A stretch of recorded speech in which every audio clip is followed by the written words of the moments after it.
Hello everyone, my name is Mike and this is Matrix to Paradise. I am now in the outskirts of the city of Terre Haute, Indiana. And Terre Haute, Indiana is the home of the Indiana State University. Indiana State University was where Larry Bird went to school. Larry Bird, the best white basketball player that ever lived. So he was he went to school here in Terre Haute in Indiana State University. Anyway, so I stopped here. I got the load done that I had gotten from Miami, Arizona.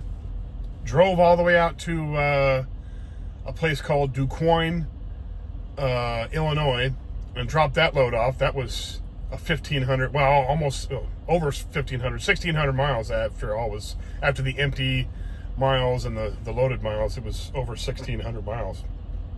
And then I picked up another load close by, up closer to St. Louis. And the load I'm taking now is going to Greencastle, Pennsylvania, which is it's just south of Harrisburg, Pennsylvania, close to the Maryland border right there on Interstate 81. Anyway, I every time I get over the Mississippi River, I know they're going to send me east. So now I'm going to be in Pennsylvania, and I guarantee you the next load I get is going to be to either Ohio, Tennessee, or Georgia. Ohio, Tennessee, or Georgia. Hopefully they send me like someplace crazy out. They give me a crazy long load like they did the other load and send me to like Seattle or something. That'd be great. Or send me back to Phoenix, or I wouldn't even mind that. Texas is a nice little long drive from here. So I'm just looking for miles. So far, I added up all the miles that I have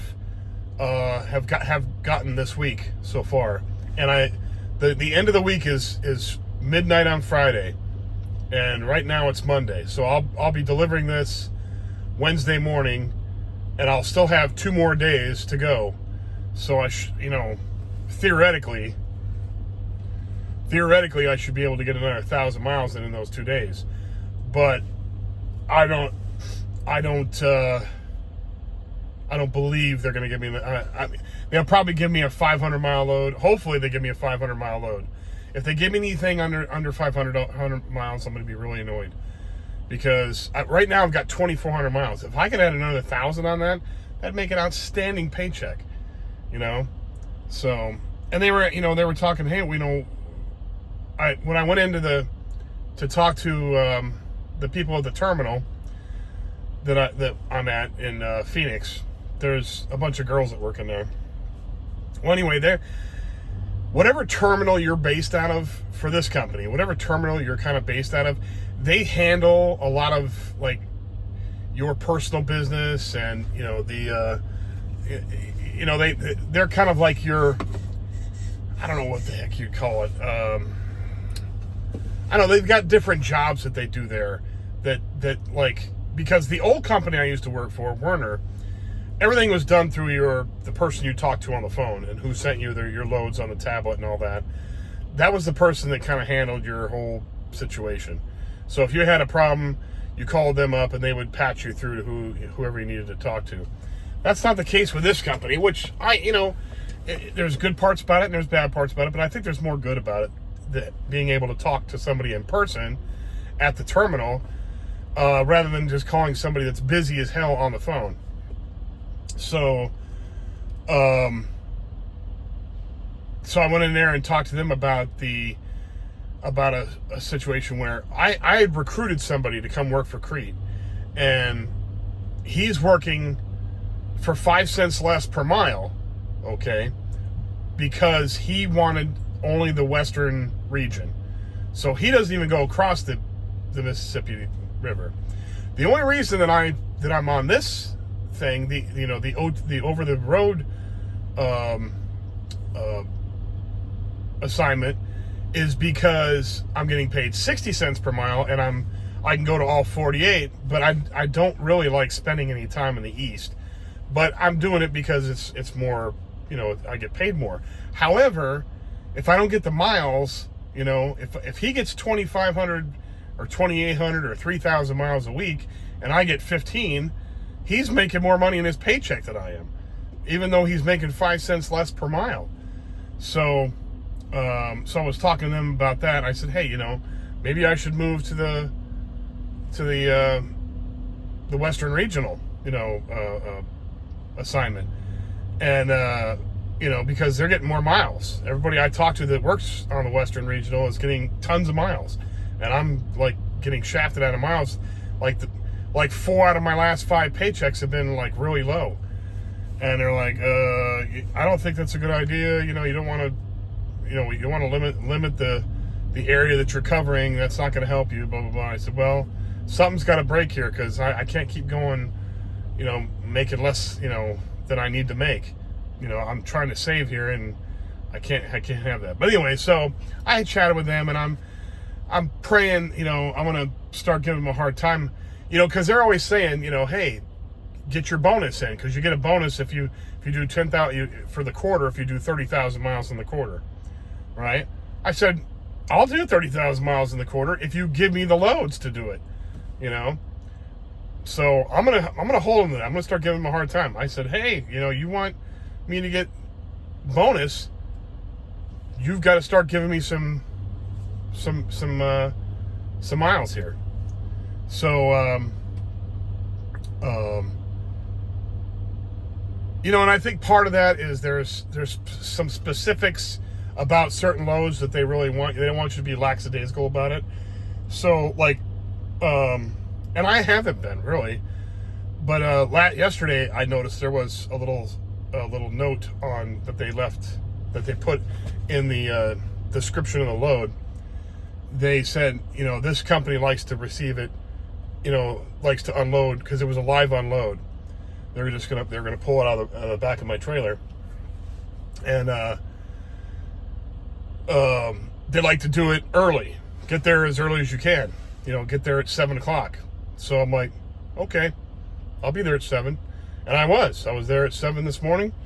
And I had to wake up early because it's a pretty long drive from Miami to Illinois, Miami, Arizona to Illinois, DuQuoin, Illinois, and I had to boogie it. I had to drive my full clock for 2 days, and then get up early on the second day, and so I could get in there early enough on this morning.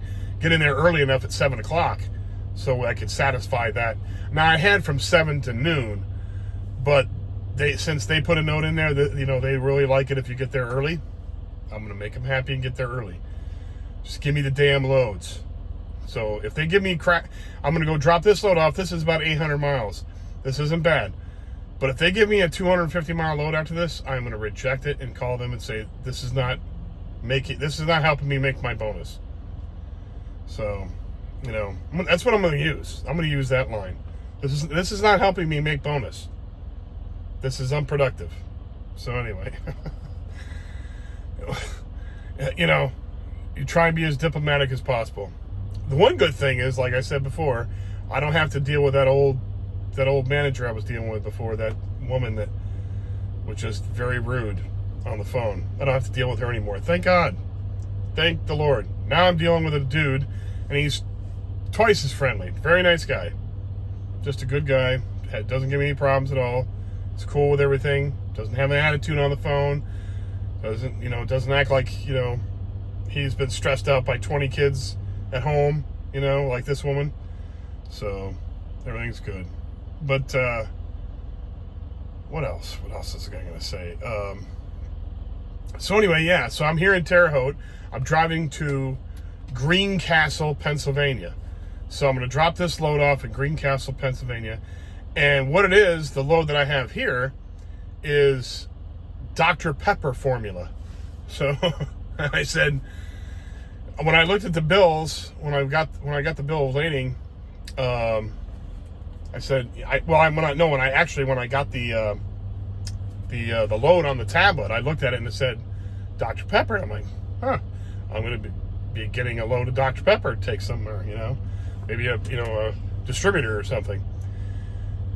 So I got there and I said, what am I hauling bottles of Dr. Pepper? No, this is the formula. I said, and they have like crazy security there. They need, your license, and they have this big bolt that goes in as the seal so nobody breaks into it. And I'm just like, what you think somebody's going to get in there and get the secret, the secret ingredients or something? And like, she was laughing, but yeah, this is like the ingredients. So this is going to, I believe, to a bottler in Pennsylvania, and that's where they mix the stuff up and bottle it. So you get your, they send the Dr. Pepper powder, I guess is what it is, and it's pretty heavy too. I mean, there's some serious Dr. Pepper stuff back there because I think the total was 41,000 pounds, and I'm like, wow, that's a hell of a lot of Dr. Pepper powder back there. A lot of people are drinking Dr. Pepper in Pennsylvania, so or at least in southern Pennsylvania right there. So that's what I'm hauling right now, Dr. Pepper powder. and then before this, when the stuff I got, I think I said it in the last video, I was getting copper wire, and it was spooled up on these big spools, and that was very heavy in the back too. So I've carried 2 really, really heavy loads in a row, which I like, because the heavier the load, the more stable the trailer is and the truck. It makes everything stable. Like when the wind blows, it doesn't blow blow it all over the place. Like if you have an empty trailer and you're driving down the road and there's a lot of wind, it blows that trailer all over, and it makes the truck feel unstable too. And I have been in some winds with an empty trailer before, and that's not fun, trust me. I thought that I was going to get blown over. And one time I actually stopped. I said, nah, I'm not doing this. So I pulled over into a truck stop and pulled in between truckers there. And in fact, I was training somebody, and we were driving, he was driving, and we were driving down Interstate 10 towards Amarillo, Texas, going west. Or not Interstate 10, Interstate 40. And it got the wind was so bad that it was kicking up dust so bad that you could hardly see across the road. And there was a guy in front of us, we didn't have an empty. We had stuff in the back, but we were light, so it was blowing us around. But the guy in front of us, I believe he had to have been empty, because it was blowing him all over the place.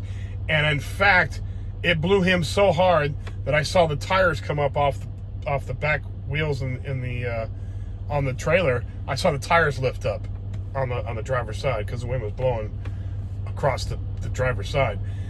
And I was like, nope, we're stopping. There happened to be a Love's actually right up the road about 5 miles. We pulled in there and we stayed there for the night because it was early too, but that wind was kicking so hard, it was out of hand. There was no way we were going to drive in that. So yeah, that's why heavier loads are much better. I don't, a lot of people don't like them because when you go up hills and stuff, you're like chug, chug, chug, chug, chug, you're going up there, like turtle style, but nothing you can do about that. But like I said, the truck is a lot more stable. Doesn't feel like anything could blow you over, and it's a very comforting feeling, knowing that you're in like a fiberglass shell here that could, anything smashes into this, you're dead. So if you watch one of my shorts, the last short I have, I believe it's the last short I have, there was an accident on, or this maybe the second to last.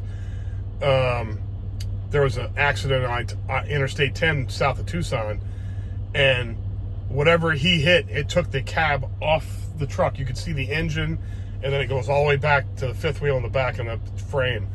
It took the cab completely off the truck. Whatever happened, and I just hope the driver lived. You know, that's horrible. There was a really bad accident, so hopefully that's not the case. Hopefully he didn't get hurt. But anyway, this guy's leaving. Anyway, that's about all I got to say. It was just another trucking day, you know, good day. Nothing happened bad, which is whoa, this guy's getting close. Nothing happened bad, which is a good thing. Everything went smooth. I dropped off a load, got that load in the books, and then got another load right away, boom. And I'm rocking and rolling across, gonna get, pick up that 800 miles, not tomorrow, but the next morning. And everything's going great. I'm just trying to rack it up, and I'm eastbound and down, loaded up and trucking. That's what is going on. Anyway, little reference to Smokey the Bandit. Anyway, thanks everybody for watching. Hit the like button, subscribe to the channel, and pass it on to anybody who you might think, or who you might not think would enjoy this content. Trucking, traveling, slow travel overseas, escaping the matrix, moving overseas. That's all kinds of stuff that I talk about. That's the biggest part of it anyway. Anyway, thank you very much, and I will be back for some more later on. And thank you again. Bye for now.